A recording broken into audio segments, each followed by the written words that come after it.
আসসালামু আলাইকুম রহমতুল্লাহ। মাদ্রাসার বারান্দায় ড্রাগন লাগালাম। অনেক আগে থেকে ড্রাগন লাগানোর ইচ্ছা ছিল, এখন সেটা পূরণ করলাম আল্লাহ আলহামদুলিল্লাহ। এবং গাছটা আপনারা দেখতে পারতেছেন, এটার নাম হয়েছে লেমন গ্রাস। এটার পাতা দিয়ে চা বানালে খুবই সুন্দর ঘ্রাণ একটা বেরোয়, এবং ওটা দিয়ে স্যুপও রান্না করা যায়। আরেকটা গাছ যে দেখতেছেন, এটা সিনিক্স প্ল্যান্ট।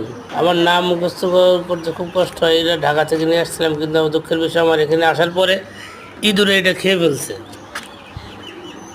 এ বোম্বাই মরিচ, এটাও ঢাকা থেকে নিয়ে আসছি আমি, ছোট্ট একটা চারা।